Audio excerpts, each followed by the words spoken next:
नमस्कार, सुस्वागतम दर्शकों। जी मैं बीएन आज एक ऐसी खबर लेके आया हूं जो सुनने के बाद आप लोग भी याद कीजिएगा। जी हाँ, 3 मई 1999 ये वही तारीख है जब 25 साल पहले कारगिल युद्ध की शुरुआत हुई थी। ये युद्ध 26 जुलाई 1999 को समाप्त हुआ था। उन 85 दिनों के दौरान हमारे वीर जवानों ने पाकिस्तानी सैनिकों को से बहादुरी से लड़ाई लड़ी और देश को शानदार जीत दिलाई। इस युद्ध में भारत ने अपने 527 जवानों को खो दिया था। भारत के 1363 जवान घायल हुए थे। वही पाकिस्तान का 700 सैनिक मारा गया था। भारतीय जवानों ने इस युद्ध में अपने खून का आखिरी कतरा देश की रक्षा के लिए निछावर कर दिया था। आज से 25 साल पहले 3 मई की वो सुबह थी जब पाकिस्तानी सैनिकों के घुसपैठ की जानकारी मिली थी।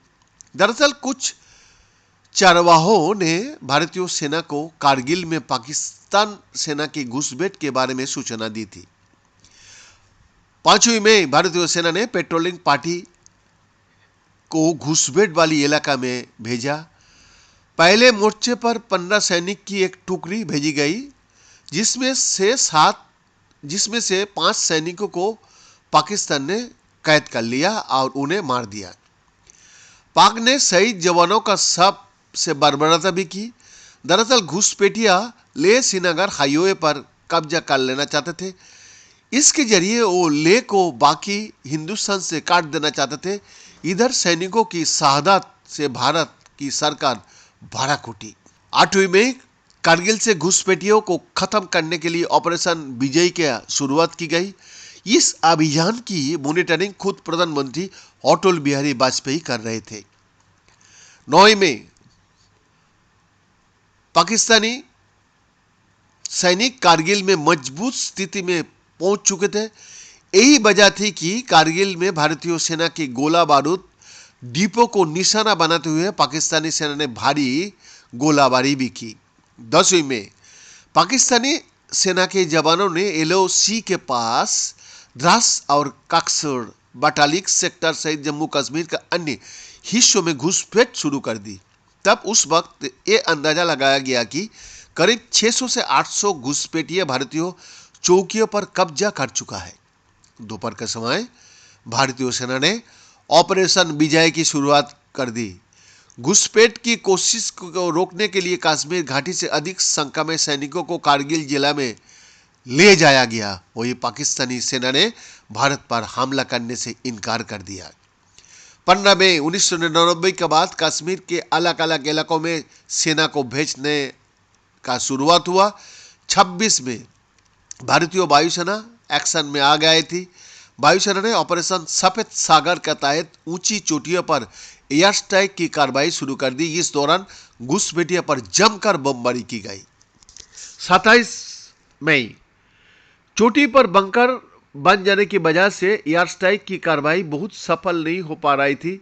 इसी बीच भारत के 2 विमान पाकिस्तानी हमलावरों के निशाने पर आ गए।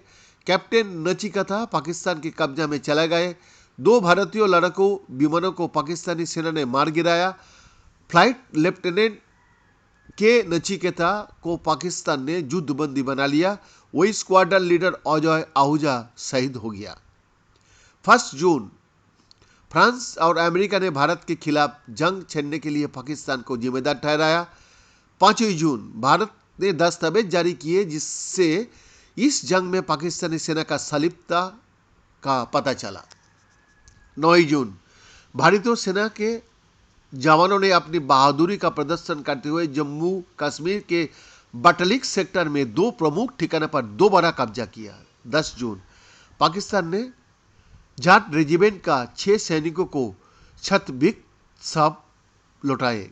13 जून पाकिस्तान को एक बड़ा झटका तब लगा जब भारतीय सेना ने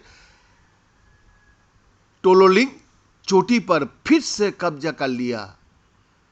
तालालेंग जीतने के बाद भारतीय सैनिक ने .5140 की तरफ दौड़ लगा दी। 15 जून अमेरिकी राष्ट्रपति बिल क्लिंटन ने पाकिस्तान के प्रधानमंत्री नवाज शरीफ से पाकिस्तानी सैनिकों को पीछे हटाने का आग्रह किया। 10 जून भारतीय सेना ने पॉइंट 5140 पर कब्जा की लड़ाई शुरू कर दी। इसे टाइगर हिल का नाम से भी जाना जाता था। 4 जुलाई विक्रम बत्रा के नेतृत्व में भारतीय सेना ने टाइगर हिल पर कब्जा किया। इसके बाद पॉइंट 4825 पर कब्जा करने के दौरान बत्रा शहीद भी हो गया। बीएन का एक्सक्लूसिव रिपोर्ट।